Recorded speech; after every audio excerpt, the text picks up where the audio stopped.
Hi welcome back to my channel. ఈరోజు కథ బ్రహ్మముడి 20వ భాగాన్ని వినేద్దాం. తన మదిలో నీడగా వెంటాడుతున్న ప్రశ్నలు. పెళ్లి చేసుకుని తనని నమ్ముకుని వచ్చిన భార్యకి అన్యాయం చేయకుండా తోడుగా ఉండాలా, లేక ప్రేమించిన అమ్మాయికి అండగా ఉండాలా? తనకంటూ ఏ బంధము లేదు, ఉన్న తల్లిదండ్రులు కూడా కోల్పోయింది ఆ అమ్మాయి. అలాంటి అమ్మాయికి అన్యాయం చేసి తను ఇంకా బాధ పెట్టాలా అని అర్థం కాక తనలోని తాను బాధపడుతూ కుమిలిపోతూ ఉంటాడు మోక్షిత్. తన భర్త తనతో మాట్లాడిన మాటలను తలుచుకుంటూ సంతోషపడిపోతుంది కోమలి. అయ్యో, ఎప్పుడు వస్తారు అని కూడా అడగలేదు. ఒక్కసారి అడిగి ఉంటే బాగుండేదేమో అనుకుంటుంది. పర్వాలేదు, రాత్రి ఆయనకి ఫోన్ చేస్తాను, చెప్పారు కదా ఫోన్ చేయడంలో తప్పులేదని, నా హక్కని అనుకుంటూ సంతోషిస్తూ బెడ్ మీద పడుకుని ఫోన్లో తన ఫొటోస్ చూస్తూ ఆ ఫోటోకి ఎన్నో మాటలు చెప్తూ ఉంటుంది. తన సంతోషం అంతా ఇంతా కాదు.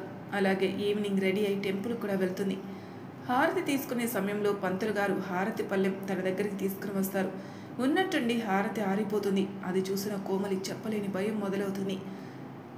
అమ్మగారు, మీరు బాధపడకండి, చూసారా బయట ఎంత భయంకరంగా గాలి వీస్తుందో, ఆ గాలికి ఆరిపోయి ఉంటుంది, ప్రతిదానికి అపశకునంగా ఆలోచించకండి అని కాంతం ఎంత చెప్పినా సరే తన మనసులో ఎక్కడో ఏదో జరుగుతుందని భయం మొదలవుతుంది. అప్పుడే స్రోలోకి వస్తుంది ప్రియ. తన స్రోలోకి వచ్చిందని గీత బయటకు వచ్చి చెప్తుంది. నేను బ్రతకను, నేను చావాల్సింది, నన్నెందుకు హాస్పిటల్లో అడ్మిట్ చేశారు అని కోపంగా అరుస్తూ పక్కన ఉన్న మెడిసిన్ బాటిల్స్ అన్నీ పగలకొడుతూ అలాగే తన చేతికి కట్టిన సెలైన్ నీడిల్ని కూడా లాగేస్తుంది. అలా లాగేయడం వల్ల రక్తం కారుతూ కనిపిస్తుంది తనకి. పిచ్చి పిచ్చిగా బిహేవ్ చేస్తుంది. అది చూసి స్టాప్ ఇట్ ప్రియా అని చెప్తున్న పక్కనున్న మెడిసిన్ పడేస్తుంది. అది చూసిన దీక్షిత్ తన చెంప పగల కొడతాడు. ఏమనుకుంటున్నావు నువ్వు? ప్రాణం తీసుకోవడం అంటే అంత తేలికగా మారిందా? కానీ పెంచిన తల్లిదండ్రులు నిన్ను చిన్నప్పటి నుంచి అంత అల్లారముద్దుగా పెంచారు. ఒకసారి ఆలోచించు. నా కూతురు ఎలా ఉండాలని కలలు కన్నారో కూడా ఆలోచించు. అవన్నీ నీకు గుర్తుంటే ఈ పరిస్థితికి వచ్చేదానికి కాదేమో. ప్రేమలో ఓడిపోయినంత మాత్రాన్ని ఇలా ప్రాణాలు తీసుకుని వెర్రి ఆలోచన ఎవరు పెట్టుకోరు. నీలాంటి బుద్ధి లేని వాళ్ళు మాత్రమే చేస్తారు. సరే, చనిపోతావు, ఏం సాధిస్తావు చెప్పు? మీ కన్న తల్లిదండ్రుల ఆత్మ శాంతిస్తుంది అనుకున్నావా? అతను నీకు దూరం అయ్యాడు. ఆ టాపిక్ అంతటితో వదిలేసి నీ జీవితాన్ని ముందుకు తీసుకుపోయే ప్రయత్నం చేయాలి. అది పక్కన పెట్టేసి ఇలా పిరికిదారులు ఆలోచించావు చూడు, నిన్ను చూస్తేనే కోపం వస్తుంది ప్రియా. నాకు మాటలు చెప్పడానికి అందరికీ బాగుంటుంది. 2 సంవత్సరాల పాటు ప్రేమించిన అతను నన్ను దూరం పెడితే నా మనసు ఎలా బాధపడుతుందో నాకు మాత్రమే తెలుసు. నీలాంటి వారికి అది అర్థం చేసుకునే అనుభవం కూడా లేదు. Wow, very good, well set, భలే బాగా చెప్పావు అంటూ క్లాప్స్ కొడుతూ చెప్పడం మొదలుపెట్టాడు. 6 నెలలు అన్నయ్య నువ్వు వస్తావు, ఇంట్లో వాళ్ళకి నిన్ను పరిచయం చేసి పెళ్లి చేసుకోవాలని ప్రతిరోజు ఎంత నరకం అనుభవించాడో నాకు తెలుసు. ఈ 6 నెలలు నువ్వు ఏమైపోయావో నాకు తెలియదు. బట్ నీకోసం ఎదురు చూస్తున్న వాళ్ళకి నిరాశ మిగిలింది. అందుకు మాత్రమే పెద్దమ్మ ఈ నిర్ణయం తీసుకుని వదిన మెడలో తాళి కట్టేలా చేసింది. అప్పటి వరకు కనిపించని నువ్వు అతని పెళ్లిలో కనిపించావు. అంటే మా అన్నయ్య సంతోషం దూరం చేయడానికి మాత్రమే వచ్చావు. అది ప్రేమ అనుకుంటున్నావా? మా వదిన సాక్షాత్తు దేవత అని చెప్పాలి. ఏ భర్త అయినా ఒక అమ్మాయిని పెళ్ళైన 5 నెలలు దూరం పెట్టాడు అంటే ఆ అమ్మాయికి ఎన్నో అనుమానాలు మొదలవుతాయి. ఆ అబ్బాయిని హింసిస్తుంది, ఇంట్లో వాళ్ళకి చెప్పి అతని మీద యుద్ధానికి దిగుతుంది. కానీ మా వదిన అలా కాదు. నా భర్త మారుతాడు, ఆయనకి కొంచెం సమయం ఇవ్వాలని తను అతన్ని ఎంత ప్రేమిస్తుందో ఆమెకు మాత్రమే తెలుసు. అలా తన ప్రేమని దాచుకొని మరీ తన భర్త ప్రేమ పొందడం కోసం ఎదురు చూస్తుంది. అలాంటి అమ్మాయి గురించి ఎప్పుడైనా ఆలోచించావా? లేదు. ఎప్పుడు నీ గురించి మాత్రమే నువ్వు ఆలోచిస్తున్నావు. దీన్ని స్వార్థం అంటారు ప్రియా, దీన్ని ప్రేమ అనరు. ప్రేమ అంటే అర్థం ఏంటో తెలుసా? నీకు నువ్వు ప్రేమించిన వ్యక్తి ఎక్కడున్నా సంతోషంగా ఉండాలని కోరుకునేదాన్ని ప్రేమ అంటారు. అలా కోరుకున్న అమ్మాయిని ప్రేమికురాలుగా భావిస్తారు. నీలో నాకు 1% కూడా అది కనిపించడం లేదు. ఇప్పుడు అనిపిస్తుంది నాకు నీలాంటి వేరే అమ్మాయిని నేను ఎలా ప్రేమించాలని. నీలాంటి అమ్మాయిని మా ఇంట్లోకి తీసుకుని వెళ్ళిన తర్వాత కూడా ఇంట్లో వాళ్ళని నువ్వు ప్రశాంతంగా ఉంచుతావనే నమ్మకం కూడా నాకు లేకుండా పోయింది. I hate you Priya, I really hate you అని చెప్పి అక్కడి నుంచి వెళ్ళిపోతాడు దీక్షిత్. దీక్షిత్కి కనిపించకుండా పక్కన గోడుచాటున దాక్కుంటాడు మోక్షిత్. ఏంటి, వీడు ప్రియని ప్రేమిస్తున్నాడు? ఎప్పుడు ఈ విషయం నాతో చెప్పలేదు? అంటే నా మనసులో ప్రియ ఉంది అనే ఉద్దేశంతో నాకు చెప్పలేదు అనుకుంటా. ఏమీ అర్థం కాదు. తన అన్న మాటలు కూడా తన మెదడుకు చేరడం లేదు. ఓన్లీ మోక్షిత్ మాత్రమే తన మైండ్లో ఉన్నాడు. నిన్ను ప్రేమిస్తున్నాను ప్రియా అని దీక్షిత్ చెప్పిన మాటలు కూడా ఆలోచించట్లేదు. తనకి ఆలోచించే టైం ఇచ్చాడు మోక్షిత్. కానీ తనలో ఎలాంటి ఆలోచన లేదు, కోపంతో అలానే ఉంది. అది గమనించిన మోక్షిత్ లోపలికి వెళ్తాడు. మౌనంగా తన వైపే చూస్తాడు. ప్రియా కూడా ఏం మాట్లాడదు. నీతో ఒక్క మాట మాత్రమే చెప్పాలనుకుంటున్నాను. మనం ప్రేమించిన వాళ్ళకంటే మనల్ని ప్రేమించి మనల్ని నమ్మే వాళ్ళని ఎప్పటికీ వదులుకోకూడదు ప్రియా. ఇది ఎందుకు చెప్తున్నాను అర్థం చేసుకునే టైం వస్తే నీకు తప్పకుండా తెలుస్తుంది అని చెప్పి తనతో ఇంకొక మాట ఎక్కువగా మాట్లాడకుండా గీతుకి తనని జాగ్రత్తగా చూసుకోమని చెప్పి అక్కడి నుంచి వెళ్ళిపోతాడు. మోక్షిత్ దీక్షిత్ అపార్ట్మెంట్కి చేరుకునే సమయానికి దీక్షిత్ చాలా కోపంగా కూర్చుని ఉంటాడు. ఎదురుగా మందు బాటలు కనిపిస్తుంది, తాగుతూ ఉంటాడు. మోక్షిత్ తన ఎదురుగా వెళ్ళి కూర్చుంటాడు. అన్నయ్య నువ్వెప్పుడొచ్చావు అంటూ ఆ బాటిల్ దాచే ప్రయత్నం చేస్తాడు. బాటిల్ దాచే ప్రయత్నం చేశావు కానీ ప్రియా మీద నీకున్న ప్రేమ దాచే ప్రయత్నం కొంచెం కూడా చేయలేకపోయావు కదూ. ఈ విషయం నాకు ముందే తెలిసి ఉంటే ఇక్కడి వరకు వచ్చేవాడిని కాదు. నేను ప్రియా మీద ఇష్టంతో ఇక్కడికి వరకు రాలేదు. తను చనిపోతానని మాట్లాడడంతో తనని కన్విన్స్ చేయడానికి ఇక్కడి వరకు వచ్చాను. నీకు ఇప్పుడు చెప్తున్నాను విను. ప్రియని ఎంతో ప్రేమించాను. ప్రియతో ఉన్నప్పుడు కలగని ఫీలింగ్స్ కోమలి నా దగ్గర ఉన్నప్పుడు కలిగాయి. నేను ఎప్పుడెప్పుడు తనతో మాట్లాడతానని నా మాట కోసం ఎదురు చూసే భార్య, భోజనం పెట్టిన తర్వాత చాలా రుచిగా ఉందని ఒక్క మాట చెప్తే చాలు పొంగిపోయే భార్య నా జీవితంలోకి వచ్చింది. అమ్మ తెలిసి చేసిందో తెలియక చేసిందో తెలియదు కానీ నన్ను అర్థం చేసుకునే భార్య నాకు దొరికింది అని చెప్పాలి. నాకు తెలియకుండానే తనకి కనెక్ట్ అయ్యాను. తన ప్రేమ నీడలా నన్ను వెంటాడుతుంది. తనకు అన్యాయం చేయాలనే ఆలోచన కూడా నాకు కలగడం లేదు. మరి అలాంటి అమ్మాయికి ద్రోహం ఎలా చేస్తానో చెప్పు. ఇన్ని రోజులు ప్రియా జీవితం ఏమైపోతుందని బాధపడ్డాను. ఇప్పుడు తన జీవితంలోకి నా తమ్ముడుగా, నా ఫ్రెండ్గా నువ్వు వెళ్తాను అంటే నిన్ను అడ్డు చెప్పే ప్రయత్నం నేను చేయను. తనని మార్చు. నీ ప్రేమతో తనని మార్చుకుని నీ భారీగా తనని ఇంటికి తీసుకుని వస్తావు అనే నమ్మకంతో నేను ఇక్కడి నుంచి వెళ్ళిపోతున్నాను. ఆల్ ది బెస్ట్ అని తనని హక్ చేసుకుని ఫ్రెష్ అయ్యి అక్కడి నుంచి బయలుదేరుతాడు. ఈ టైంలో ఎందుకురా, మార్నింగ్ వెళ్ళొచ్చు కదా. లేదు, కోమలి లేకుండా ఒక్క నిమిషం కూడా ఇక్కడ నేను ఉండలేను. తనని ప్రేమిస్తున్నాను, ఇష్టపడుతున్నాను. తెలీదు కానీ ఏ పని చేస్తున్నా తన ధ్యాసే, తన గుర్తుకొస్తుంది అని తన గురించి చెప్తూ ఉండగానే కోమలి కాల్ చేస్తుంది.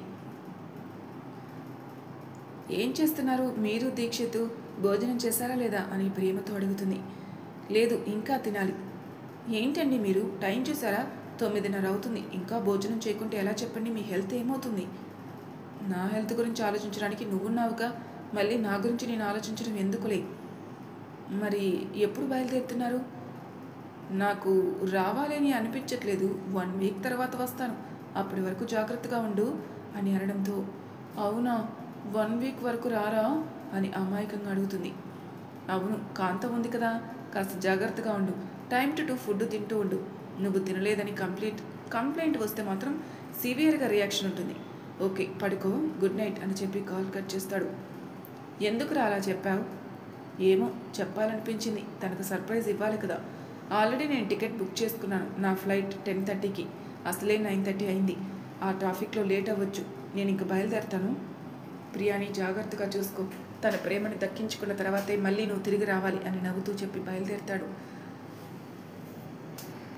ఏమైనా తిని వెళ్ళురా.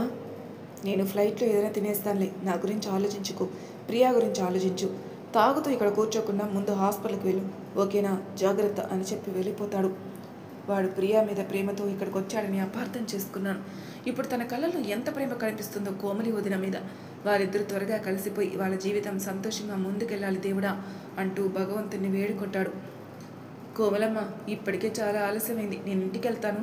మీరు భోజనం చేసి పడుకోండి, లేకుంటే నేను సార్కి ఫోన్ చేస్తాను అని బెదిరించి వెళ్తుంది కాంతం. అందరూ నన్ను బెదిరించే వాళ్ళే. నా గురించి ఆలోచించడానికి ఒక్కరు కూడా లేరు. ఈ కాంతం అక్క కూడా సరిపోయింది. భోజనం చేయకుంటే ఆయనకి చెప్తుందట. ఏదో దగ్గరుండి నన్ను చూసుకుంటున్నట్టు ఎప్పుడు వస్తారు అని ప్రేమతో అడుగుతూ ఉంటే రావాలని అనిపించడం లేదు. ఇక్కడే 1 వీక్ ఉంటానని ఎంత బాగా చెప్తున్నారు. నా గురించి అస్సలు ఆలోచన లేదు ఆయనకి.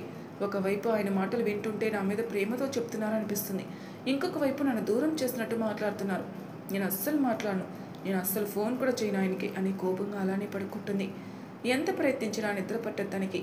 ఫోన్లో మోక్షిత్ ఫోటో చూసుకొని తనని తిడుతూ ఉంటుంది. నా ప్రేమ మీకు అర్థం కావడం లేదా?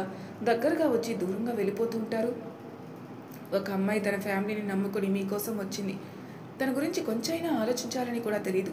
నేను అలాగే మా పుట్టింటికి వెళ్ళిపోతాను, అప్పుడు నా విలువ తెలుస్తుంది మీకు అంటూ కోపంగా తనతో మాట్లాడుతూ ఉంటుంది. అప్పుడు కరెక్ట్గా టైం 12 అవుతుంది. అప్పుడు కాలింగ్ బెల్ మోగుతుంది. ఏంటి ఈ టైంలో కాలింగ్ బెల్ మోగుతుంది? ఎవరు వచ్చి ఉంటారు? బయట అన్నయ్య కాపలా కాస్తున్నారు కదా, ఆయనకి ఏమైనా కాఫీ కావాలా కాబోలు.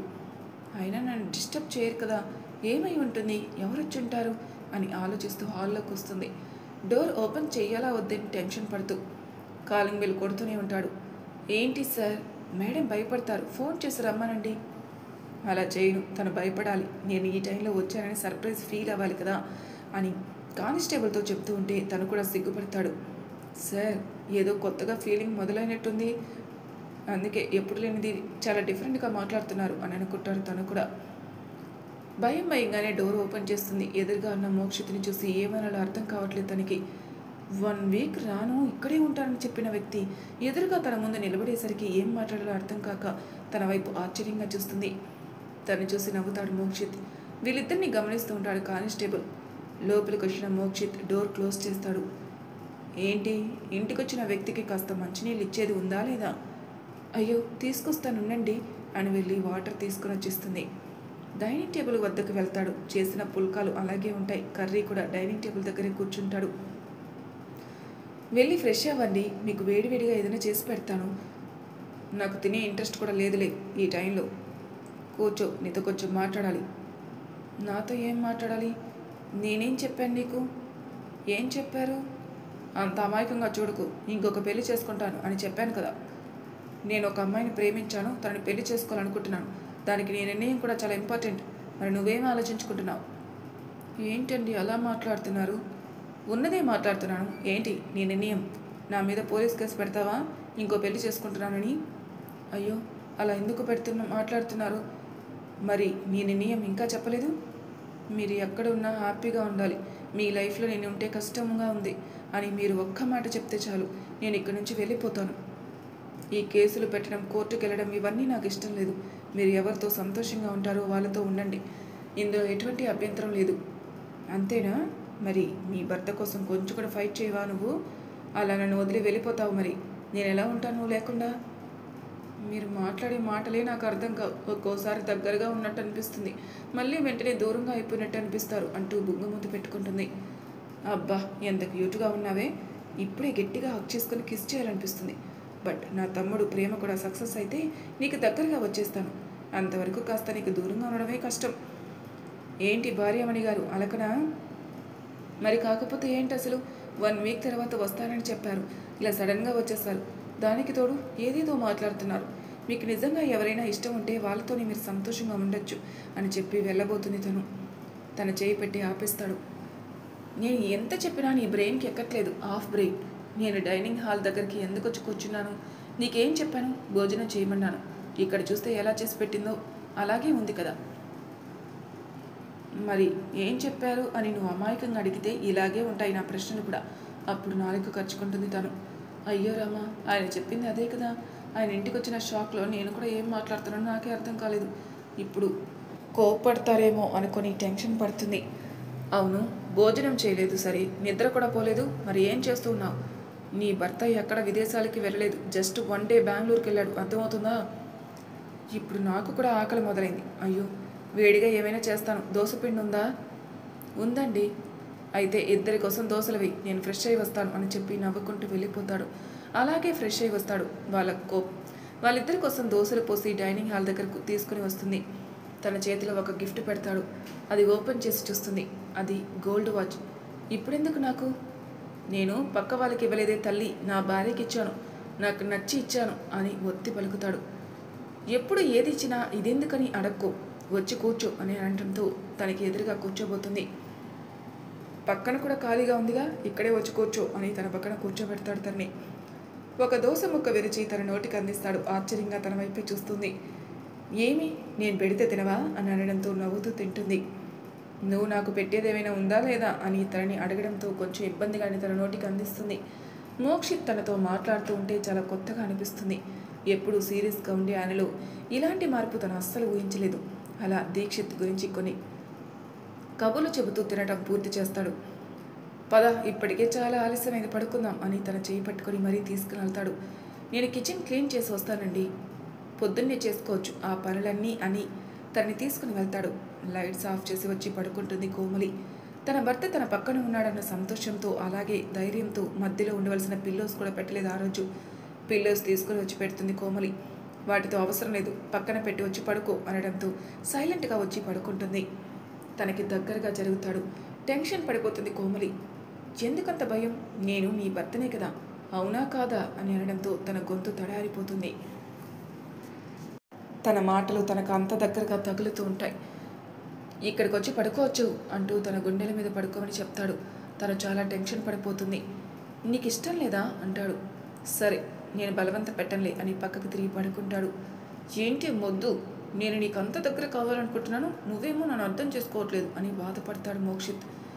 మరి మన హాఫ్ బ్రెయిన్ అమ్మాయికి మోక్షిత్ ఫీలింగ్స్ అర్థమవుతాయా లేదా? నెక్స్ట్ ఎపిసోడ్లో తెలుసుకుందాం. అంతవరకు నా ఛానల్ సబ్స్క్రైబ్ చేయని వాళ్ళు ప్లీజ్ సబ్స్క్రైబ్ చేసుకోండి, లైక్ చేసి షేర్ చేయండి, మీ అభిప్రాయాలు నాకు కామెంట్ రూపంలో తెలియజేయండి. Thank you for listening.